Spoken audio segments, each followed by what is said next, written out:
Chapter 2. $10 billion?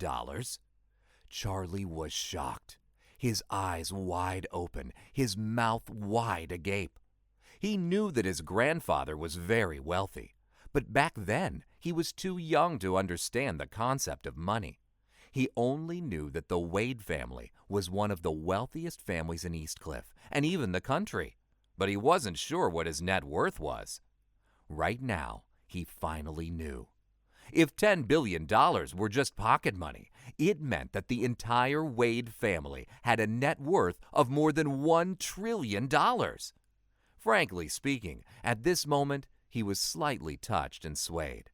However, when he thought about his deceased parents and how his grandfather was part of the reasons why they had died, he knew he could never easily forgive him. Sensing his frustration, Stephen quickly said, "Young master, you are one of the Wade family members, so the money is yours. Besides, technically speaking, it belongs to your father. The master said that if you're willing to go home, he will let you inherit the family's $1 trillion business empire. If you don't want to go home yet, use this money for your living expenses. Oh yes, another piece of news. Oris Hill's largest and most profitable company, the Emgrand Group, with a market value of $100 billion, has been wholly acquired by the Wade family yesterday. All the equities are now under your name. You can claim your right at the company tomorrow." Charlie listened to him in a daze, completely in disbelief. Wasn't it a little too much investment from the Wade family for his sake? A premium black card with a credit limit of $10 billion. Emgrand Group with a net worth of $100 billion? Although Oris Hill was a land of talents, the only constant honorable existence was the Emgrand Group. It was the champ of Oris Hill's business industry.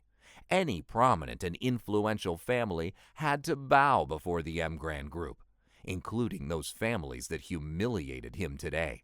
The Wilson family, the White family, and even the Jones family, who was still trying to pursue his wife.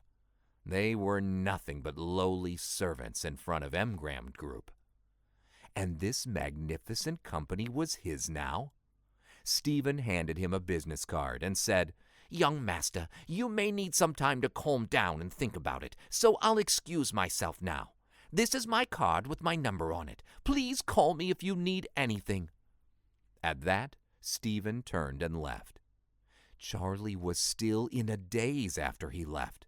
He didn't know whether he should accept the compensation from the Wade family.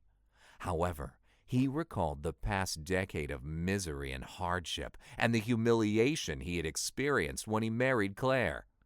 This was the compensation that the Wade family was giving him for his suffering, so why shouldn't he take it? Besides, Mrs. Lewis urgently needed $2 million for her treatment. He gritted his teeth as he clutched on the card tightly, then turned back to the cashier department. "Hi, I would like to settle the bill." The card was swiped, the password was keyed in, and the transaction was complete. $2 million was credited into the hospital's account just like that. Charlie felt like he was still hovering in the clouds. Did he just become a billionaire in the blink of an eye?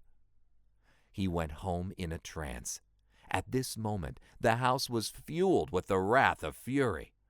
Claire and her parents did not live in the Wilson family villa, but they stayed in an ordinary house instead.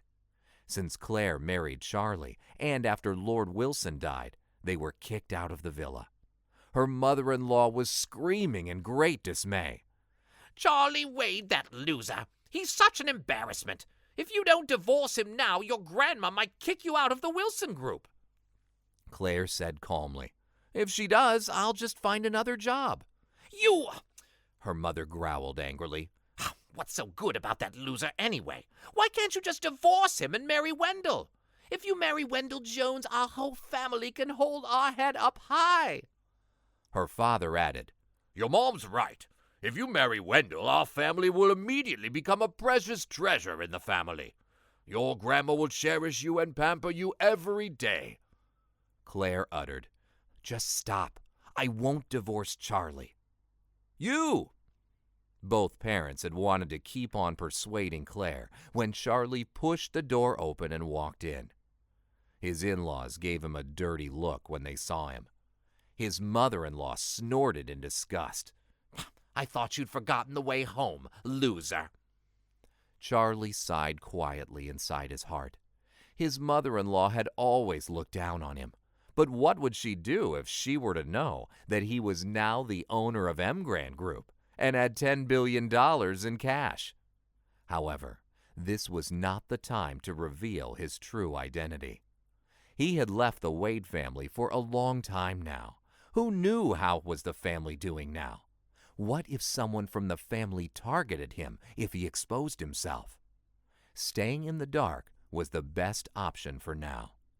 Hence, he lowered his head and said humbly, "Mother, I'm sorry for all the troubles I've caused today." His mother-in-law shouted, Trouble? This is more than trouble. You're putting us at stake. Can't you have the slightest decency and get out of our house? Claire hurriedly interjected, "Mom, how could you say that? Charlie is your son-in-law." Bullshit, her mother growled. I don't have such a loser as my son-in-law. It's better if he can go as far as he can. Claire nudged Charlie and said, "Hurry, let's go back to the room." Charlie nodded gratefully and fled back to the room. They had been married for 3 years, but they had never consummated the marriage, not even once.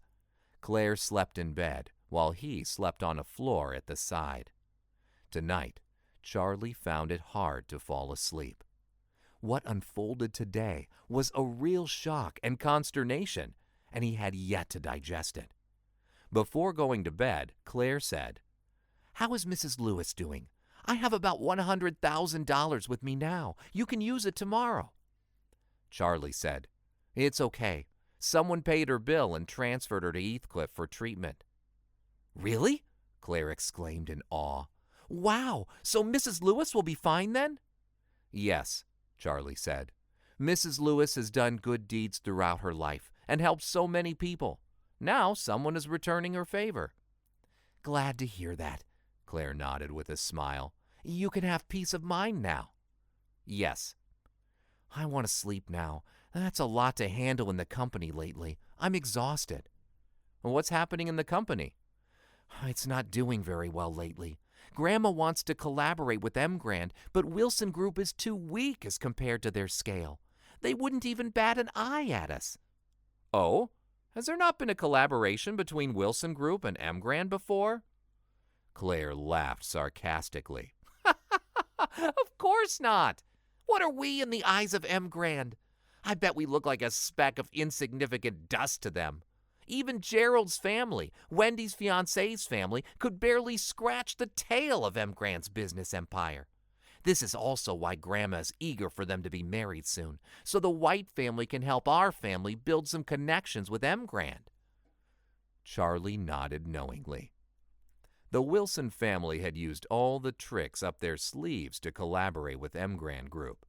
However, Lady Wilson never would have thought that he owned Emgrand Group now. Thinking of this, Charlie decided to take over Emgrand Group and lend Claire a hand in her business. The Wilson family did not treat her fairly, and they bullied her too much. As her husband, he had the responsibility to help her improve her status in the family. He said this in his heart earnestly. "Claire, your husband is different now. I will not let anyone look down on you again.